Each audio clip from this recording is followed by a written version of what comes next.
You don't know Jack. Gorillaz are one of my favourite bands of all time. They've stuck around for over 20 years and have produced some incredible songs and albums in that time. They've experienced mainstream attention with the mega hits such as Clint Eastwood, Feel Good Inc. and Dare. They've won countless awards for their groundbreaking style. And most of all, they have a unique twist compared to most bands. They only really exist in the digital world. They are a virtual band. In fact, they're the most successful virtual band of all time according to Guinness World Records. So in this mini-series, we'll be going through the history of Gorillaz by following the release of their main studio album since way back in 2001. Without any further ado, let's get started.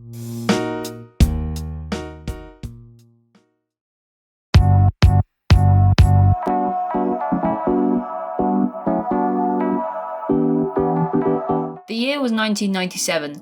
Damon Albarn, a musician who is well known for his involvement in the band Blur, had just ended a publicised relationship with Justine Frischmann from the band Elastica. So, in the same year, he moved into a flat in Westbourne Grove, living alongside Jamie Hewlett, an artist most well known for his comic book series Tank Girl. The pair first met back in 1990 after one of Albarn's Blur bandmates, Graham Coxon, requested that Hewlett interview the band. However, this didn't go particularly well, and after the interview, Hewlett received the impression that Albarn was, quote, a wanker. In addition, Hewlett eventually began seeing Jane Oliver, who was Coxon's ex-girlfriend, but this relationship had fallen apart quite close to the end of Albarn's relationship. And so, Albarn and Hewlett began living together. During their time at the flat, Albarn and Hewlett would spend some time watching MTV. In an interview a few years later, Hewlett would say, quote, if you watch MTV for too long, it's a bit like hell, there's nothing of substance there. During some of this watching time, the pair began to come up with the idea of a cartoon band as a comment on the lack of substance. This would materialise as Gorilla, the first prototype of the band. The designs of the four band members, who would later be known as Murdoch, 2D, Russell and Noodle, would be tweaked over time, and they would eventually be given lore to explain how they got together. However, the lore gets quite complicated, so I'll be leaving it out for the most part. The pair began creating songs soon after they came up with the concept of Gorilla, the first of which being Ghost Train, although Albarn has said that the Blur song On Your Own was originally planned as a Gorillaz song. From 1998 to 2000, Albarn and Hewlett would work on their fictional band's first album. A large number of these sessions would be filmed and later used in a 2009 documentary called Bananas, but I'm getting ahead of myself. After years of work, it was finally time to establish what the hell a Gorillaz was and maybe even release some music.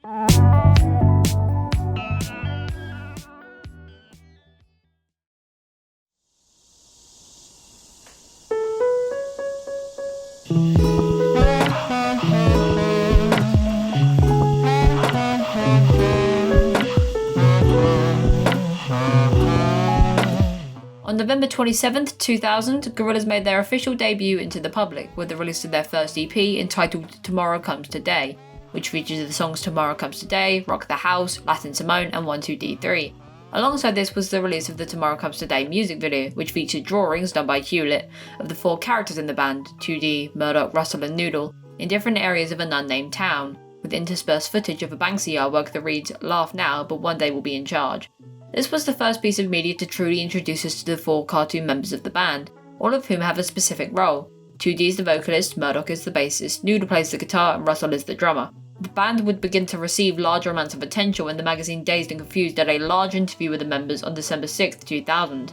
The interview contained a large amount of images which, similarly to the Tomorrow Comes Today music video, featured the members drawn in real life places which made them appear more realistic. This interview sparked a lot of curiosity surrounding Gorillaz, as they had only released one EP at the time. It wasn't clear as to what else the band would be doing or releasing. These questions were later answered with the release of the first true single off of their planned album, Clint Eastwood. The single was released on March 5, 2001 and featured the songs Clint Eastwood, surprisingly enough, the Case and Sweetie Ivy refix of the song, and the B-side song Dracula, although some releases of the single removed Dracula in favour of the Fire Life Cypher version of Clint Eastwood. This song became incredibly popular. It peaked at number 4 in the UK, number 1 in Italy, number 2 in Germany, number 3 in Switzerland, and many more. The song became a global smash hit, and to top it all off, it had a very memorable music video, wherein the members are joined by Dol the Funky Homo Sapien, who plays the ghost of Russell's dead friend. See what I mean by the law being complicated? And zombie gorillas who rise from the ground and attack the band, particularly Murdoch, who has his crotch grabbed by one of the zombies. However, the zombies eventually disintegrate and Del disappears alongside them. This music video has amassed over 500 million views on YouTube, keeping in mind that this music video was re-uploaded in 2016, which makes the feat even more impressive. Gorillaz, with the simple release of one song, had become the newest sensation to come out of the popular music world. And 21 days after the release of Clint Eastwood, Gorillaz would come out with their first album, also entitled Gorillaz. This album did very well, both critically and commercially. It sold 7 million copies worldwide, allowing it to peak at number 3 in the UK, number 14 in the USA, number 2 in New Zealand, and many more. It also received positive reviews, generating a score of 71 out of 100 on Metacritic, a website which averages the scores of critic reviews for albums. The album's runtime totaled to about 57 minutes, with 15 songs spread across them. Let's have a look at each song and see why this album performed so well in so many ways.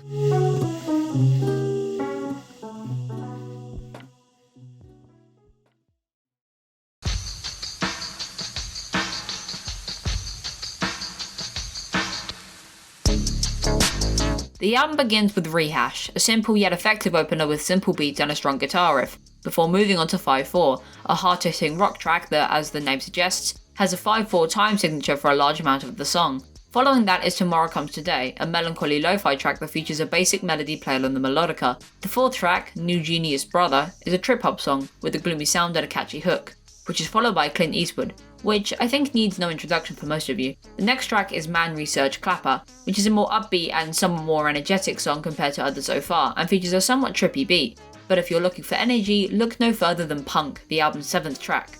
It's a sudden and short burst of energy filled with shouted vocals and heavy guitar strums. With the next track, however, entitled Soundcheck Gravity, the album returns to its mostly sauntering sound, with a slow moving groove that also serves as a breather from the previous track. We then move on to Double Bass, which is a nearly complete instrumental, except for a brief interlude where Albarn says, "All of which makes me anxious, at times unbearably so." The song itself is filled with heavy bass and a simple drum pattern. Track 10 of the album is Rock the House, another song featuring Del the Funky Homo Sapien, but decidedly more upbeat in its tone, featuring a bright horn section across the instrumental and a questionable kazoo section in the hook. Following this is 192000, an even more upbeat pop track with a quite well-known hook, requesting the listener to quote, "Get the cool shoe shine." Latin Timon comes next, an abrupt left turn from the other songs on the album featuring a Cuban-inspired instrumental and vocals from Ibrahim Ferrer, followed by Starshine, a slow-moving reggae song featuring a recurring guitar riff and small crackles in certain parts.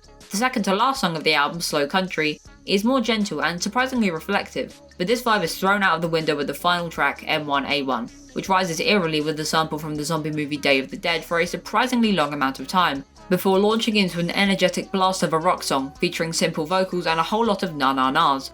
This song would become an almost symbolic opener for almost all Gorillaz concerts in the future. And that was Gorillaz, the ambitious debut from an ambitious new group. It catapulted them into a sensation for the ages, and once the album came out, it was safe to say they didn't stop there.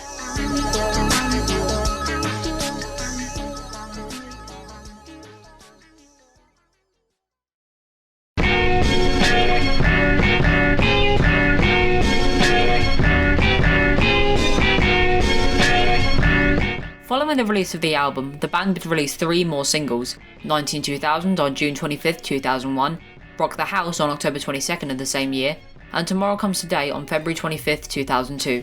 These songs all received music videos. There was a single between the release of Rock the House and Tomorrow Comes Today called 9/11, which was a collaboration with the hip-hop group D12, but I won't be talking about that here. There was also a planned 5th single for the song 5/4, but it was shelved in favour of 192000, leaving an unfinished animatic behind. Aside from this, the group would release a series of short skits called G-Bites, which involved the 4 members of the band in several different scenarios. 6 of these G-Bites were made around the release of the first album, but one of them, entitled Fancy Dress, was never released because Murdoch is dressed in a Nazi uniform. Another, entitled Free Tibet, is less comedic in nature when compared to the other G-Bites, as it was an endorsement of the Free Tibet campaign taking place in the early 2000s. These G-Bites would air on MTV, which was ironic when one remembers what Gorillaz came from. The group would also create the Apex tapes around the release of the album, which was a CD given to radio stations allowing them to interview the members of the band. Each of the track names corresponded to the question that the host would ask the group, before playing the track, which served as their response. There were not only group questions, but also some one-on-one questions if only one member was present. The band had several other radio appearances, including a hijack by 2D and Russell of the radio station XFM. But music, TV and radio weren't the only forms of media that Gorillaz was infiltrating. They also had a website which featured an incredible amount of interactivity, allowing visitors to explore the headquarters of the band at the fictional Kong Studios.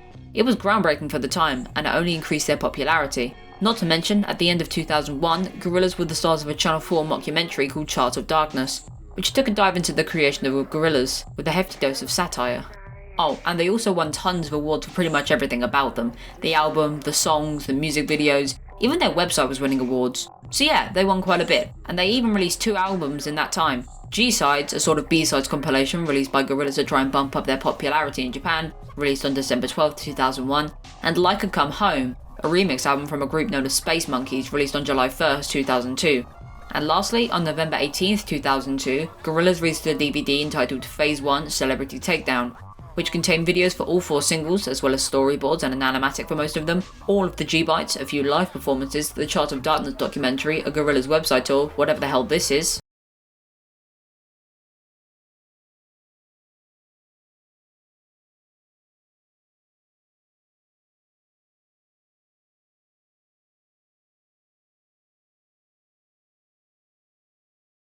Live show visuals for a few songs, a short 2D interview, an image gallery, and a hidden music video for a track off of Like a Come Home entitled Lil Dub Sheffin, a remix of M1A1.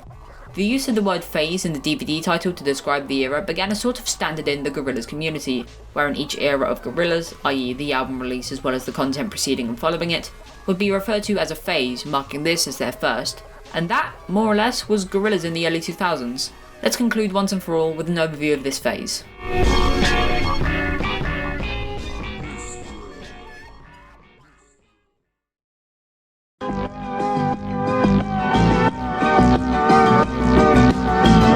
Gorillaz' first phase shot them into the public consciousness, particularly with the release of Clint Eastwood, which was held with the release of their debut studio album. Looking back at the album, it may not be the best in their catalogue, but it's definitely a solid album, particularly for a completely new force on the music scene at the time. So in my opinion, this phase of Gorillaz should definitely be remembered fondly for launching them to become the juggernaut that they are today. And with their next album in 2005, Gorillaz would create an even greater album that is arguably their magnum opus, and it would contain the song that is probably their most recognisable to date.